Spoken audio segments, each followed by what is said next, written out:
All right, we're going to go ahead and start things off here. Good afternoon, everyone. I'm Jake Alexander from Action Accounting, joined today with a very intelligent gentleman by the name of Chase R. Welt, Esquire. And we're going to talk about some really exciting stuff. We're going to talk about estate planning 101. There you are, Chase. Thank you so much Hey, for how you joining us. doing?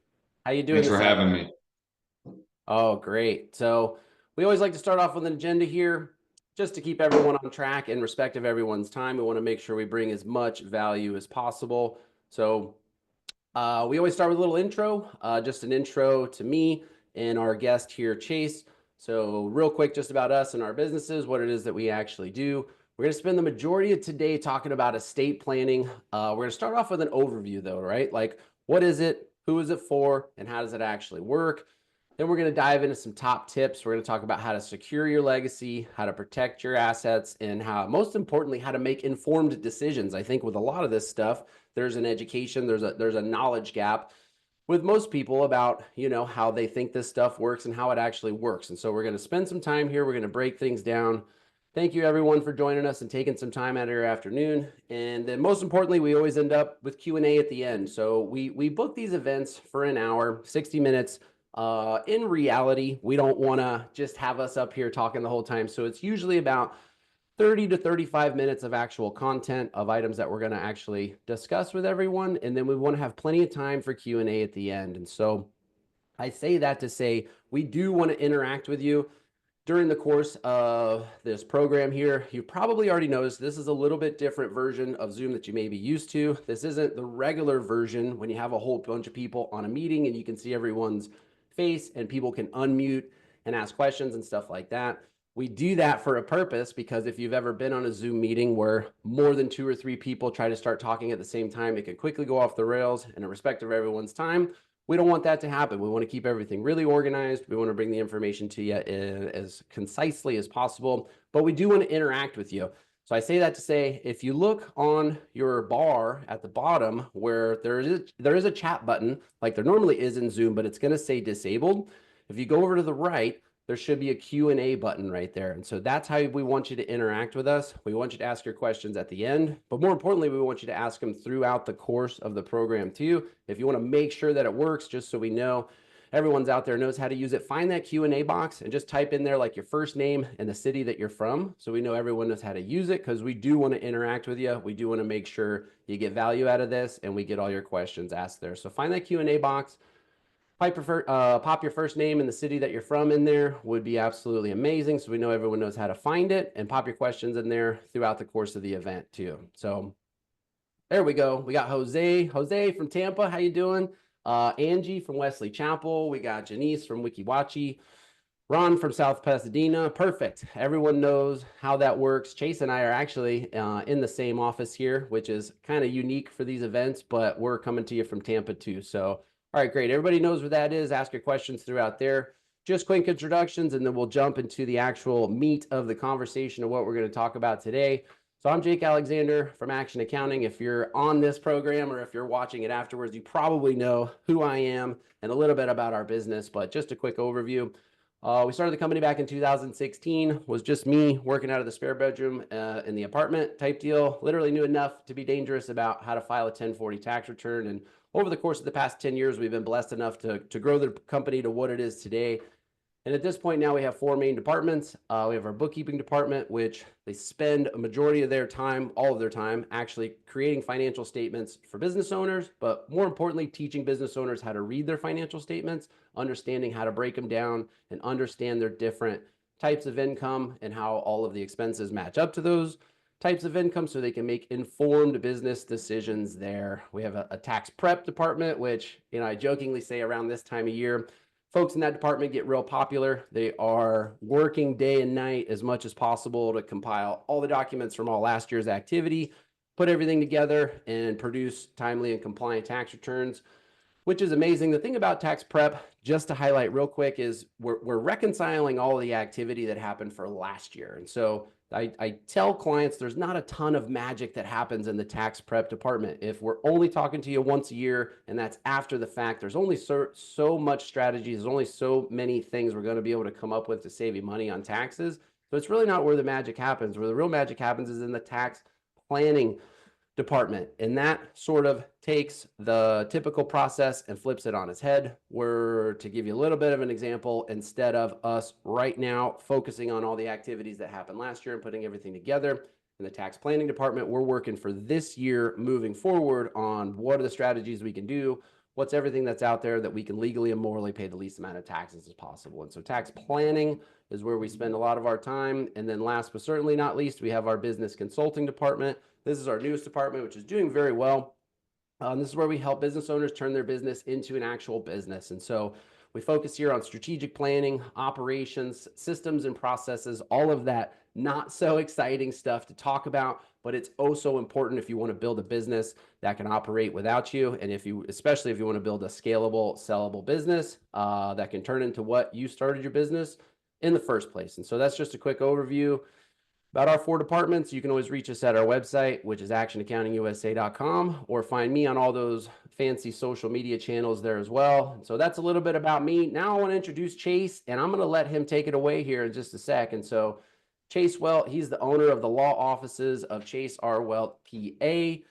You're actually a lifelong Tampa resident, which, believe it or not, that's kind of a unique thing. It seems like there's a lot of people relocating to the area as of late. And so to meet somebody who's actually born and raised here is pretty interesting, in my opinion.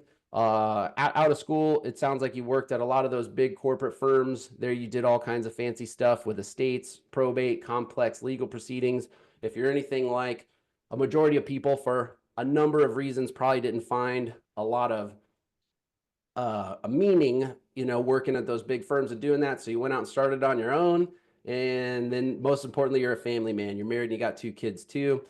This is Chase's website right here. He does have a calendar link that I'm going to put in the chat here. If you did want to schedule a consultation with him, feel free to schedule that at any time. But without further ado, I'm going to turn it over to Chase. And we're actually going to do things a little bit different here. We're not going to go presentation style today. We're just going to go good old conversation style. And I'm going to turn it over to you, Chase, and I'm going to let you tell us in a nutshell, what is estate planning?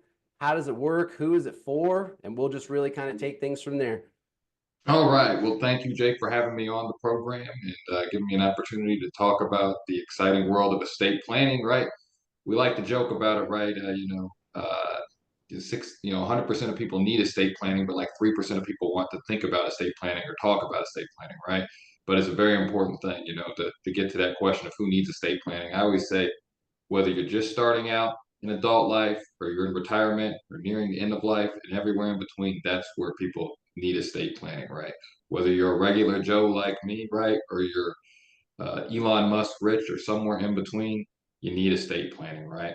And really, when we're talking about estate planning today for our purposes, we're talking about how to avoid 2 major things to facilitate the process of transferring our assets to our beneficiaries and take care of ourselves while we're alive, right?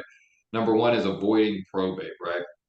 We'll talk about what probate is in a minute, but the short answer is you want to avoid probate because, for lack of a better term, probate sucks, right? And then there's guardianship, right? It's another thing you want to avoid for yourself and for your beneficiaries, right? Especially if they're minors, they would always have a guardianship if you don't take adequate planning, right? What is guardianship? We'll talk about it in a second, but all you need to know is it's expensive and it sucks, right? So that's the 2 goals, right? We're trying to avoid bad things, right? And avoiding bad things is what estate planning is really about. It's about planning for the future and planning in a way that saves your family time and energy and money and gets it done quickly and easily, right? And also to just for make it easy for everybody, right? To avoid bad stuff, right? Uh, Failing to have a plan is setting yourself up for failure. So let's talk about the first one, right? What is probate, right? Sometimes people have some familiarity with probate. They've either seen it in the movies or maybe they have somebody that lives out of state that ended up in probate, right? Well, probate in Florida is totally different. Probate in Florida is a very, very particular court-driven proceeding, right? And probate, what it is at its core, is transferring assets from an individual who's passed away to their beneficiaries, right? So let's say you have a bank account, right? Jake, let's say you have a bank account. Let's say you have 5 million bucks in it, right? And I'm your kid. You say, hey, let me go get that money. Jake passed away. The bank will say, that's great, but it's in Jake's name, right? I can't give it to you, Chase. I don't know who you are. I don't know if Jake's gone. I don't know if he left that to you, right?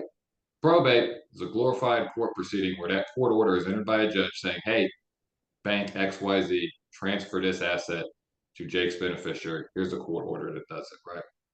The problem about it is this: it's extremely slow proceeding, and it costs anywhere from 3 to 5% of your entire estate in attorney's fees and costs. There's a bunch of built-in time frames that have to be followed. Uh, for like to go back to our overarching theme of this probate is it stinks, right? Everything that's in probate is a public proceeding, right? So everything can be viewed online, right? So maybe you don't want people to know that, hey, I had that bank account that I'm leaving to my kids with that number of money and all those kind of things, right? Well, it's a public proceedings now. So how do we avoid probate, right?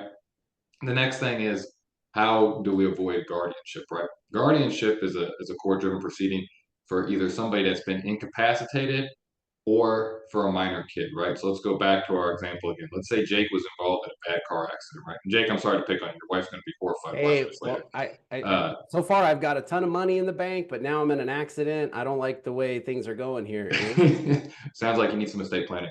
But let's say something Exactly. happens, right? And Jake has a horrible event, right? Who can take care of Jake, right? Who can take care of his medical procedure? Say, hey, we need to do this, do that. Who can manage his affairs, right? Most people would say, well, his spouse can, right? Well, that's not automatic, right? You have to have somebody that's appointed over them. That's what a guardianship is.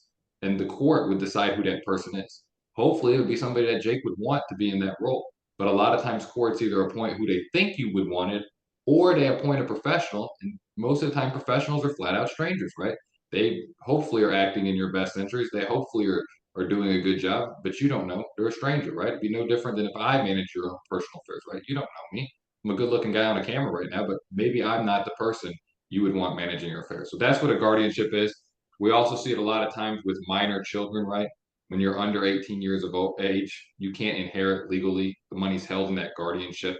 And again, who's that person that's in charge of that guardianship? What if it's a blended family, right? It might be your ex-spouse. Maybe there's a reason you guys are divorced, right? You don't want them managing your kids' affairs if you were gone, with maybe assets you left for them, right? So that's a guardianship. And again, there's a way to avoid that through estate planning. And guardianships is probate on steroids. It's more expensive than probate is, and probate's pretty expensive as it is. So Chase, how do we avoid all that, right? We've got the let me whole doom just and gloom. Yeah, go Chase, ahead. not to interrupt you because you're off on a roll and that's a ton of information. We do have a question here though, and I think it pertains to this. When should people begin to estate plan? Is it like after they have a bunch of money and a bunch of assets? No, I always say it's when you start out in life, right? Maybe you just graduated college, you're an adult, right? You're 18, 19, 20 years old, right? In that time frame, that's a good time to start, right? A lot of times people get caught up, hey, I don't have $20 million, so I don't need an estate plan, right? You have what you have and you want those assets to go to your kids, right? I don't have $20 million, right? But I want every asset that I work for to go to my family because I worked hard for it, right? Whether it's $2 or $20 million, I want it to go there, right? And I also too want to make sure that if something bad does happen, that the people I love and care for that have my best interests are there to take care of me, right? So it sounds like as soon as possible, not once you've, created this legacy and this dynasty. You want to get this stuff together sooner than later is what I'm hearing. Correct. And anything you do now can be changed, right? So if you set up your estate plan when you're 19, 20 years old, before you got married, before you had kids, before you started that business, you can change it and update it as time goes by, right? The only time we become set in stone, for lack of a better term, is when you pass away. So a lot of times I have a multitude of my clients making updates over the years, right? They've started businesses, or they've acquired new property, or they've had grandkids, or they've had more kids, or sometimes bad things happen. They get divorced, or somebody passes away, right? They update their plan to account for what life has in front of them at that moment. That's great. So, do you want me to go? Let me go over the documents that I suggest everybody has. You want to go Yeah. there? Yeah, please do. All right, all right. So the first document is a will, right? Most people are familiar with a will. And the will says a couple things. One, if I pass away, my assets go to X, right? My spouse, my kids, uh, my neighbor, my friend, whoever it is, right? Also, it's where you name your executor. Florida uses the term personal representative, right? That's executor. I don't know why they use a different term, but they do, right? It's the same thing. All right. And it's also where you would name who would raise your kids if something heaven forbid, happened to you and you had minor kids, right? You would name what's guardian. It's different than the guardianship we were talking about, but their legal guardian who is raising those kids, right? That's where you would name those things. But there's a fatal flaw with the will, right? Most people think if I have a will, I avoid probate, right? That is not true. If you don't take away anything else from today, it's a will is a good start, but it will not avoid probate, right? Will is just a roadmap for the court to distribute your assets, which you've listed, right? You still have to have the probate. The court still has to issue those orders. You still have to spend all that time, money, energy, and resources in probate. There's a way to avoid that with what we're going to cover in a minute called the living trust or revocable trust. Florida uses the term living trust, but we'll cover that in a minute. But just so you know, if you don't pay attention to anything else, right, the trust is the only way to avoid the probate. The will is just a roadmap for the probate court. So if you're And looking to avoid probate, which you should be, you have to have the trust. probate's no fun, like you said before. A will is the first step, but that's not going to fully avoid it based It's on not going what to you're avoid it at saying. all. Don't even. That's not even fully. I hate to interrupt you, Jake. It's not even full. It will end up in probate. The only way you wouldn't end up in probate with a will is if you literally have it. Wow. And just real quick, I want to highlight because a couple more people jumped in. Just utilize that Q&A box if anyone does have questions throughout. This is great information, Chase. I'm taking notes over here myself, so I'll let you keep on going from there. Just want to make sure if you did jump in, if you have any questions throughout the program, pop them in that Q&A box down there. We'd love to answer those too. So go ahead, Chase. All right, so that's the will. Most people are familiar with it. They've seen it in a movie. They've had great Aunt Ida had a will, whatever, those kind of things, right? So we'll come back to the will in a moment, but the next documents will deal with why you're alive, right? Let's say you're incapacitated, right? And this is about avoiding that guardianship for you and setting up who can make decisions for you, right? So the first one is a healthcare power of attorney who can make decisions for you up to end of life, right? Let's say you had a bad car accident or you had some kind of medical episode, right? You had a heart attack, stroke, or what, just horrible bad things, right? Something bad happened, right? Who can make medical decisions for you if, up to end of life, right? Is that a spouse? Is that a sibling? Is that a close family friend? Is that Jake? Who is it, right? In Florida, they got to be 18 years of age and older and of sound legal mind, right? So that's the legal requirement. But I also tell people it's got to be somebody you trust implicitly, can get the job done, right? So who is that person, right? And the healthcare power of attorney would answer that question, right? The next document is a HIPAA, so who can access your medical information. This is a non-decision making document. I would say 99% of my clients have the same people listed on their HIPAA as they do in their healthcare power of attorney, but sometimes people list other people on their HIPAA. They just want to know what's going on, but maybe not have decision making, right? And some examples of that are I have clients that maybe they have a kid that's 18, 19 years old, and they say, hey, something bad happens. I want them to be able to talk to a doctor, have full, knowledge of what's going on, but not make decisions that'd be too tough for them, right? I always joke about this. Sometimes people say, I want to list my in-laws on, can get my information, right? But I don't want them making decisions for me, right? So I want them to just know what's going on, right? Or maybe you have close family friends or whoever it is, right? So that's what the HIPAA does. The next document is a tough subject, but I think it's a very important subject. It's the living will. Some people call it a health surrogate, the living will. That is the end of life document, right? If heaven forbid you had a horrible accident or some kind of medical episode, what do you want to have happen if you have no medical probability of recovery, right?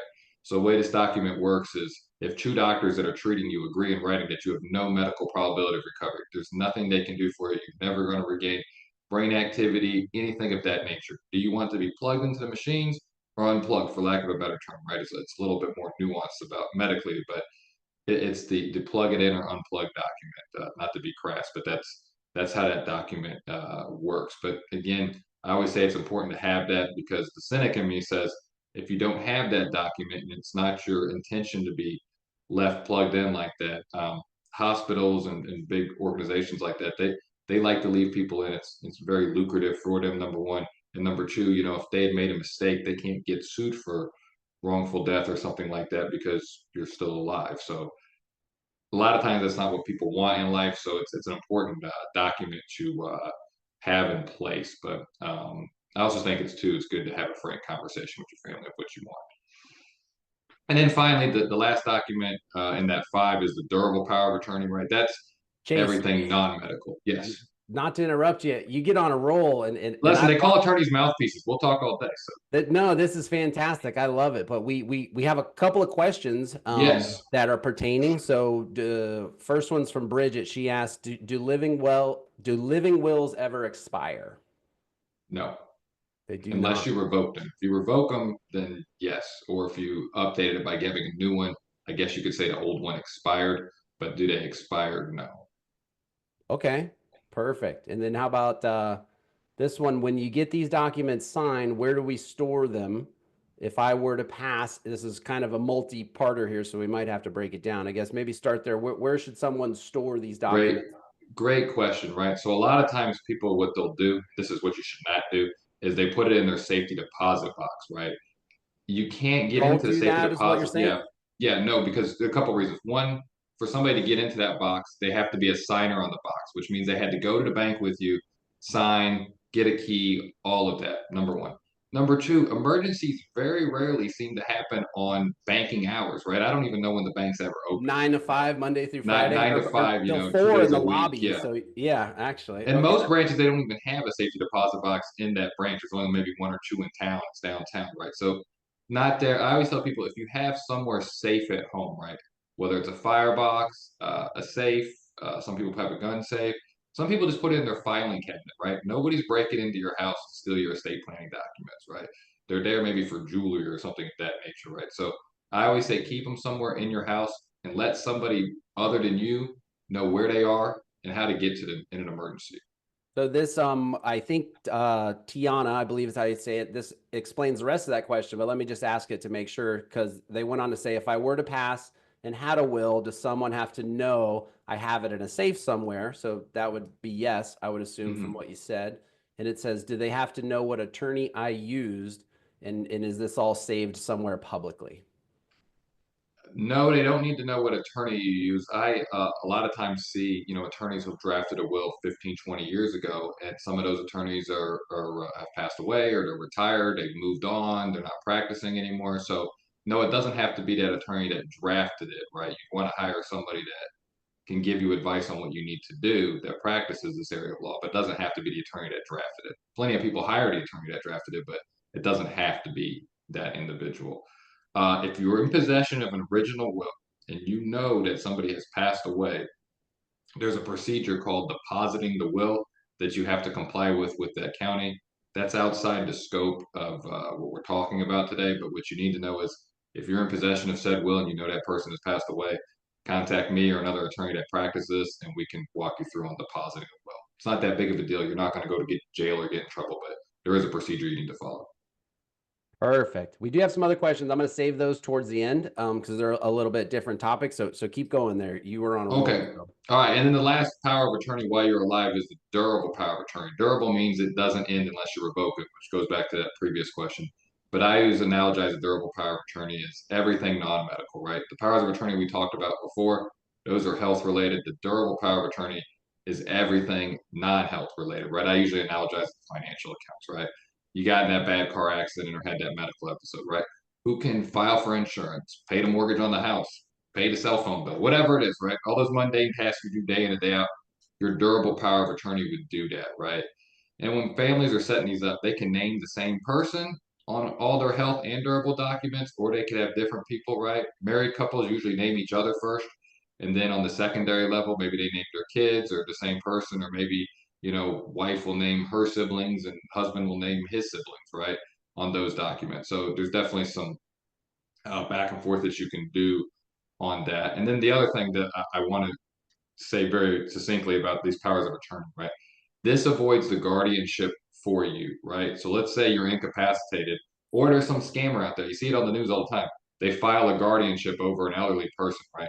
The first question a judge asks in a guardianship is, and this is the exact question I asked, so part of my legalness on this, is there a is there a less restrictive means of accomplishing the goal that we need to accomplish here in this guardianship, right? Is there an easier way than appointing a guardianship over this person, right? And the answer is if you have a power of attorney, yes. The person would hold it up and say, hey, judge, I got this power of attorney. I'm the power of attorney. The judge would flip through it and they would say, you know what? You win power of attorney. Case dismissed. You're out of guardianship court now. You're out of the expense of it. You're out of potentially some stranger or somebody you don't like being appointed guardian over. The power of attorney that you chose when you set up your estate planning documents, they're in charge now. Can I chime in real quick on this durable power of attorney? Would that Yes. what we've seen previously in situations is typically in a situation with a spouses, the husband and wife. One typically handles the financial stuff. The other one Mhm. sometimes has not a lot of idea of what's going on there. So with this durable power of attorney, would you recommend keeping like usernames and passwords and logins to all of the financial institutions there, or is that something different? Well, that's something that I always suggest, right? I made up a form years ago. I call it key information. And I always tell The people to fill it information. out and keep it with your documents. It's a form I made up. If anybody wants to, they can send me an email. I'll send you a copy of the document I've made up. It's like two and a half pages or so. Just information I see a lot of times when people contact me for a probate, right? Hey, mom passed away. She had money at the bank, but I don't know where. Mom had money with the stockbroker, but I don't know who.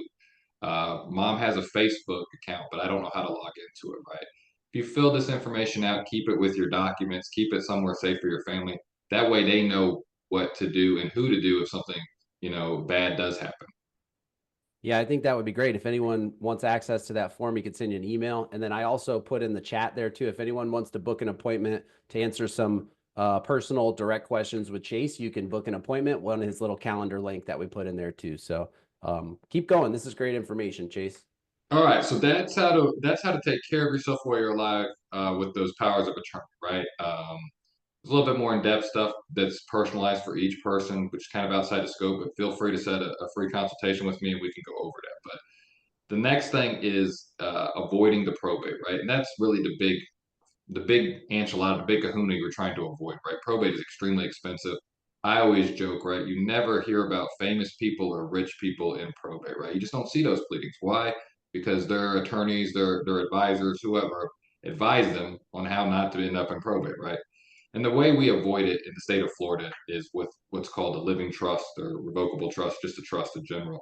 And I analogize a trust to an empty box, right? So the trust is the box. We set up the box. What we do is we place assets into the box ahead of time, things like your homestead, maybe an assignment on your business, maybe naming the beneficiaries on financial accounts like life insurance or 401k, IRA, brokerage accounts, things of that nature as the trust, right? And you are in charge of the trust. You have the same ability to transfer assets, sell, buy, whatever it is as you do now, right?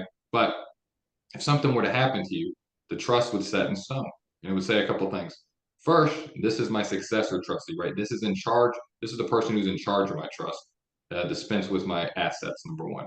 And number two, you give them a set of instructions on what to do, right? I leave all my assets to my kids, right? 50% to each of my kids, right? I leave 40% to each of my kids, and I leave 20% to my favorite charity, right? Whatever your distribution is, what you want to have happen, that's what your trust would do. And also, the trust allows you to avoid the guardianship if you have minor beneficiaries, right? I'll use my life as an example, right? My wife and I, we have a 6-year-old and a 9-year-old, right? Something happened to me and my wife tomorrow, they would have assets with life insurance and things of that nature that they wouldn't be able to manage because they're not even 18. And if we didn't have a trust, they would end up in guardianship, right? And then furthermore, when they do turn 18, I don't know how they would spend their money, right? I want to put some guardrails up, right?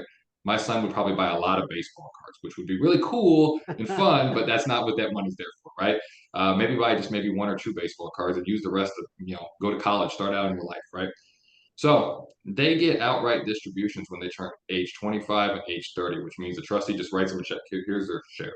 But in the meantime, the trustee can provide for them what stands for HIMSS, health, education, maintenance, and support, right? So they need money for braces, right? They would contact the trustee and say, hey, I just had this braces bill. They would send a check directly to the orthodontist. Hey, I need money for tuition, right? They would write a check to the university. Maintenance support allows the trustee to kind of have some guidance there on what may need to be done or may not be done, right? A common example I give is years ago I had a trustee who said, "Hey, I got a beneficiary. He's in college, lives in an apartment off campus. He needs a car to get from his part-time job. I think he was a barista or something, and to get to class and back and forth, right?" Well, sure, the trust could use some of those assets to get that individual a car, right? They're not getting a Ferrari or something crazy, right? They get a car to get from point A to point B, right?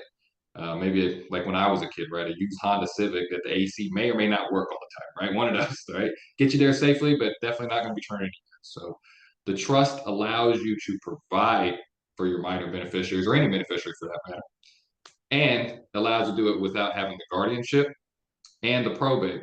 So you're avoiding all those expenses, all those public, proceedings, all of that. It's a much cleaner, cheaper, faster, more efficient way to transfer your assets. The living trust is the way to go. We do have a question on there. Somebody asked, should I put my house deed in my trust?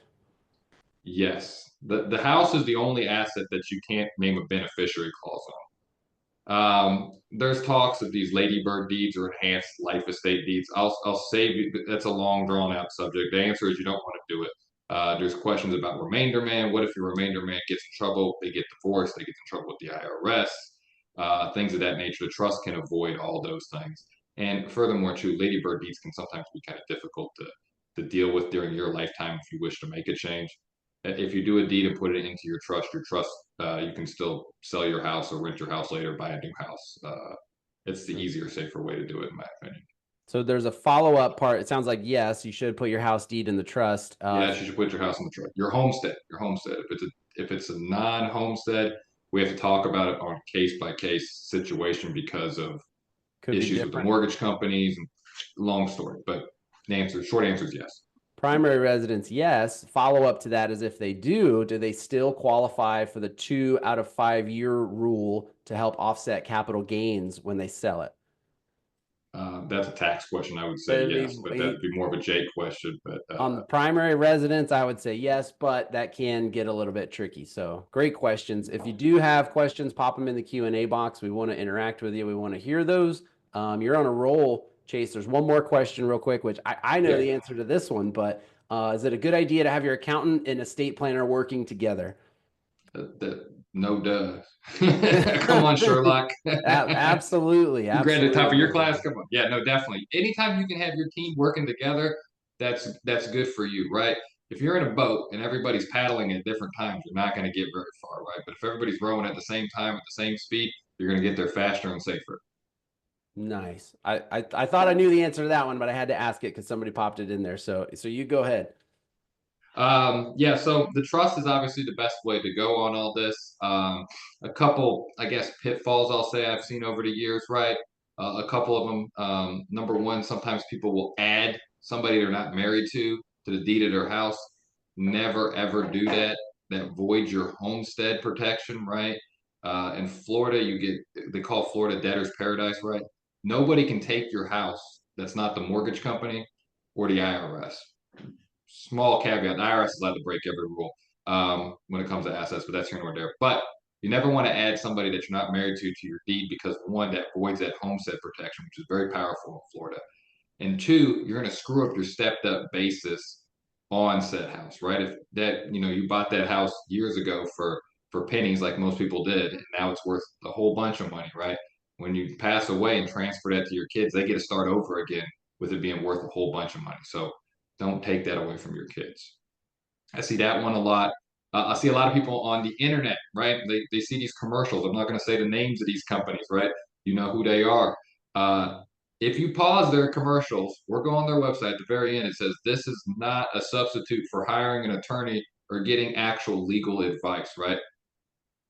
I've seen so many of these people, these online, do-it-yourselfers, and I've never seen one done 100% correctly. It creates more work for me, and it always creates a probate problem. They even tell you on the onset on their commercials on their website, this isn't a substitute for hiring an attorney. So hire an attorney, whether it's me or somebody else. Do yourself a service. So that would kind of be the equivalent of what we see in our industry where people try to do their own taxes on TurboTax. And then we have to come, untangle stuff or fix stuff where it lets them add things that it shouldn't or doesn't check things that it should be checking is kind of what that sounds like to me. Yeah, I always joke about it too, right? I mean, it's like there's no secret to, like you could Google or YouTube how to do, surgery on yourself, right? Should you do surgery on yourself? Absolutely not. Go see the doctor, right? Yeah. So don't do it yourself with the estate planning documents or any of this stuff that you're talking about. I love that. We do have another question. This is from Bridget. She said Her mother's in her mid 80s and was told that if all of her accounts have listed beneficiaries, she could avoid probate. Avoid probate. Is that accurate? She could avoid probate on those said assets. Now, again, you wouldn't want to add a name to that top line, right? Like, you know, mom and somebody else owning that account, because that would subject mom's account to any issues that other person may have, right? They get divorced, they have an issue with the IRS, they get in a car accident, get sued for 10 million bucks, right? That exposes all of mom's assets. If mom only has financial accounts, she could avoid probate on those assets that way, right? But you still have a couple issues. One, if obviously if she owns a house, there's no good way to avoid that besides a trust. And two, what if mom at 80 years old becomes incapacitated for any reason, right? Who can make medical decisions for you? Who can make financial decisions for you, right? If you don't have those documents in place, the answer is the guardianship. And as we covered at the beginning, guardianship stinks. Got it. That makes sense. We have another one here on this month. Let's see. If I buy my parents a home, should I put their name on the deed to get a homestead exemption for them? If you buy your parents a home and put it in their name, giving them a gift, you bought it for them. There are no obligation to give that house back to you. You have no ownership of it, right? You just bought it out of goodwill. It's no different than if you bought them a shirt for Christmas, right? So if you want to do that, that's fine. Uh, I see people do that to try to get that homestead exemption on it. You have to weigh what you're trying to do in life. If you're trying to just find them a place to stay and you want to control the asset and keep the asset, it's probably best to buy the house and either rent it to them or let them stay for free, and maybe not have that homestead exemption on it.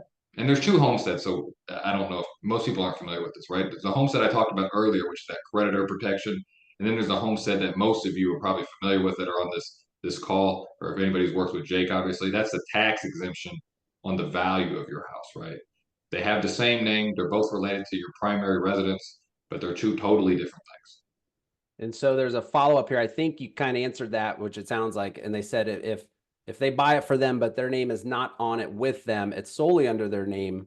If I heard you correct, then you're basically giving up control of that asset, which It's no different than if you bought me a house, Jake. It's a it gift. I doesn't matter if appreciate you're it. I related thank or you. not. If I bought No, you a house and put your name on the deed, then you own it. And yeah. And ideally, honestly, nothing too, if you happens. bought, yeah, unless you bought it with cash, most times the title companies aren't going to let you close that way because the loan's in your name. They're not going to let you put it in somebody else's complete name. They're going to have you on the deed because they're going to feel uncomfortable writing it for title insurance purposes, and I don't blame them. And you're not going to be able to get the homestead because you probably have your own homestead. Okay. I thank you so much. That's great information. I have kind of a fun one here. Like what are some common mistakes you see people making regarding estate planning? The adding to title to the house is one that I see a lot that terrifies me. I see sometimes people putting instructions in wills that are bad. I had a probate about earlier this year where an individual wrote up a will and ordered the house to be sold and the proceeds to be divided amongst the beneficiaries.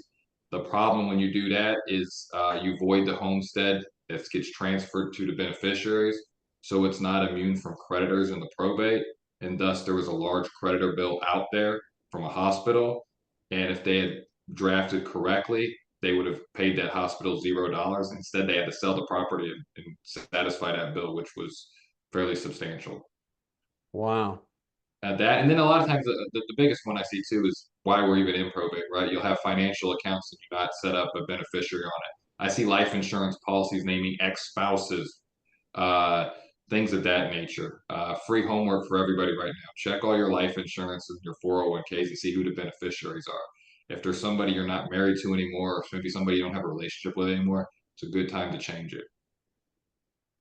Nice. And how often should people review this stuff? Like how is there a blanket answer to like how often you should review your estate plan?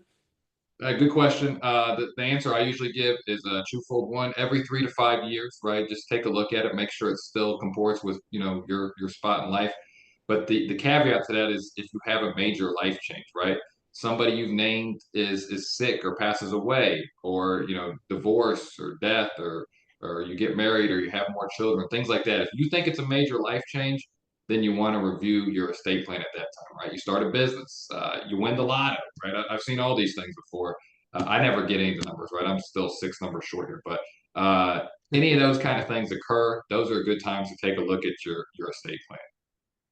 This is great information. If you're just joining us, or if you just jumped in not too long ago, make sure you pop your questions in the Q&A box. We got Chase for another 15, maybe 20 minutes here. Chase, you're on a roll. I'll just kind of let you keep going, and if the questions pop in, we'll answer those, and we'll kind of just take them one at a time here. So Yeah, no. I appreciate it. Yeah, I do want to just kind of touch on the probate process and why I say it's bad. Right? Obviously, the cost is bad, but also there's a time component too.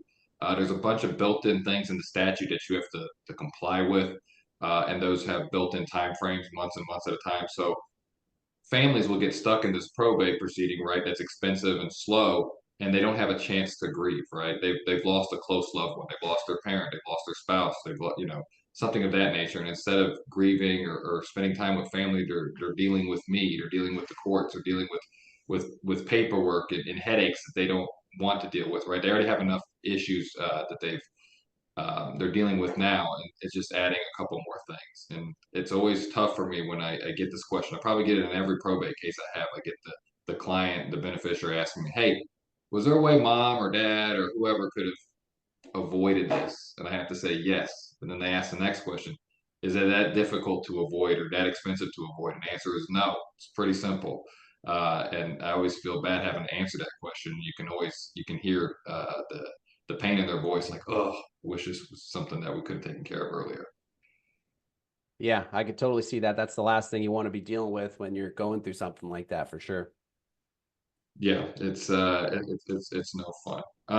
Yeah, that's really the main thing here. A lot of times, what we're talking about estate planning, I think for especially this call is about avoiding probate, avoiding guardianship, making easy transfer of our assets to our beneficiaries, right? Florida, the good news is there is no estate tax in this state, right? The only estate tax you have to worry about is the federal limit.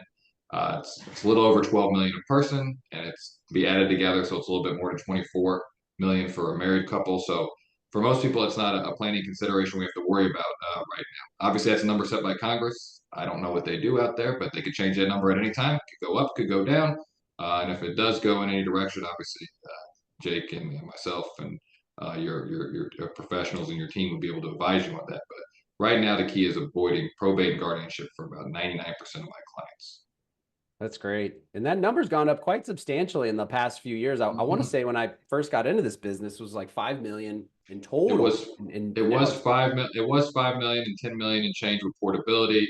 In 2010, it was actually there was no estate tax limit, and famously George Steinbrenner passed away that year, so that his one little family paid window. zero. And that's why they still own the New York Yankees, probably because he would have had a very large estate tax. In the 80s, it was around 500,000 to $1 million, which a lot of people hit with just their 401k, their house, life insurance, things of that nature. So the number moves around a lot. I don't I don't foresee it moving down anytime soon, but you never know, right? You never know. We do have another question here. It says, in your opinion, you think the estate tax will sunset at the end of this year and go down? No, no. I No. think that they'll keep it. And this is the cynic in me, right?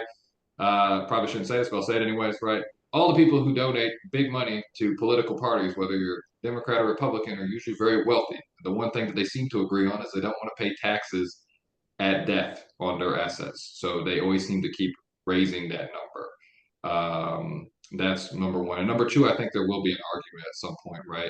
With the estate tax, we're never saying that the person didn't pay income tax. We're just saying that they have so much money they should pay tax again. Is that a double taxation issue? That's for an appellate court to probably weigh in or taxes. But from a standpoint right now, I don't foresee that number going down anytime soon. Not in the foreseeable future, huh? No, I think it'll probably go up. I don't have any. This is not a advice that it's going to go up, but that's just my opinion. My gut tells me it'll go up. Nice. Well, Chase, I can't thank you enough. This has been great. I would encourage Everybody who tuned in here, if you do have any more questions, type them in the Q&A. We'll make sure we get those answered. I'm going to post in the chat box one more time your calendar link, Chase. So if you have questions about your specific situation and you want a few minutes with Chase to discuss it, you can book something on his calendar there. You can also go to your website. You said you had some materials. What was that called? A key information Yeah, the key form? information, yeah, that's something I think everybody should fill out just so, if something happens, your family knows, hey, these are where they keep accounts. These are the key people, individuals to talk to if there's an emergency. It's a roadmap for your family to have. If not, they're going on a giant scavenger hunt, and they may miss something, or it might take them a lot of time, or it's just a headache that they don't want to deal with right now. They're trying to grieve. This just makes it easier for them. Absolutely. Absolutely. All right, folks, if you got any more questions, pop them in there in the Q&A box. If not, we got Chase booked for a few more minutes here, and we'll make sure we get all those answered. Chase, I can't thank you enough. I got a whole page of notes here myself. This is really interesting for me. So I love learning a little bit more about how this stuff works and how we can work together with clients. We do have another one here. It says, Jose said, my parents still have a landline phone and paper maps. Oh, I love that. Now we have social media and digital assets. How do you bridge this generational gap in estate planning? Good question. Good question. Right. So my office, the way I work is, I talk to all my clients very forward facing. Right. They don't have to come to my office and drive on a one-way street and try to figure out how to park. Right. Meet with me directly, or we can do it by phone. And however works for them is what works for me. Right. If we want to trade emails with drafts, we could do that. If I need to print out everything and have it mailed out with my staff so they can review it, we can do it that way. Any way that works for the client works for me, right? I always do a free consultation. I don't charge anything until I actually do something, right? So feel free to book a consultation with me, talk over stuff, and if I'm a fit for you, I would love to work with you. Whether that's you, mom, grandma, great grandma, Aunt Ida, whoever it is. That's kind of we try to approach it at my office. Jose put this in here. I was actually thinking this exact thing before he wrote it. He said, meet them where they are. Love it. So that's great. Yeah, we try to make it easy for people. Like I said at the beginning, right? Estate planning is something that everybody needs to do. Unfortunately, 100% of my clients, 100% of your clients will pass away at some point, right? So they're going to need an estate plan at some point. And furthermore, too, I see an unbelievable amount of people become incapacitated at some point in their life. Nobody plans to get sick or get hurt, but unfortunately, it seems to happen a lot, right? And the only way to mitigate some of those issues is with a proper estate plan. Absolutely. I'm sure everyone has some sort of personal story of, how this stuff's affected them and everything too. So, Chase, I can't thank you enough. This has been great. Like I said, I learned a ton of stuff. I took a bunch of notes here. If anybody else has any questions, pop them in the Q&A box. We'll make sure we get those answered. We got Chase for another 5-10 minutes here. If nobody has any questions, we'll cut you loose here in just a moment. Chase, do you have any final thoughts for us before we see if any final questions come in? No, my final thought is, make sure you have an estate plan in place, right? I meet with clients all the time that somebody passed away that had nothing in place. And if you have nothing in place, you pull out the Florida intestacy scheme, and it may go to somebody that they don't want it to go to, right? I see a lot of times clients pass away with nothing in place, and their estate's going to be transferred to a child of theirs they haven't had contact with in 40 years. The other child has been taking care of them every day. Well, guess what? Now it's a 50-50 split. Or they, maybe it's somebody they're close with, right? They had a long-time partner, but they never were married, right? It's their intention to leave everything to them. They never had anything in place with their estate plan.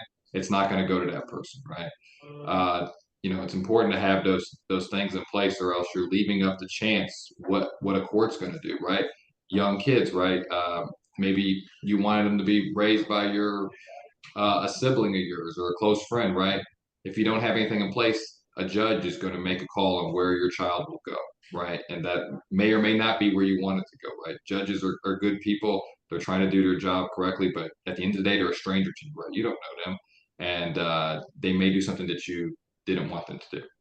It's interesting you say that, not to get too off on a tangent here, but that's one of the things we see from a tax perspective, probably more often than not, is a family member passed away.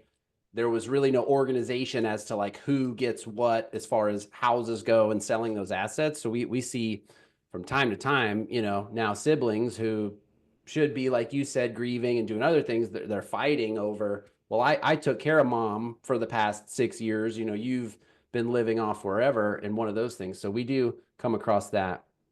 Yeah, we haven't talked about the fighting issue. That's a whole different issue outside topic of this discussion today. But having a proper plan in place and Can having it done avoid in that. writing correctly avoids that fighting significantly.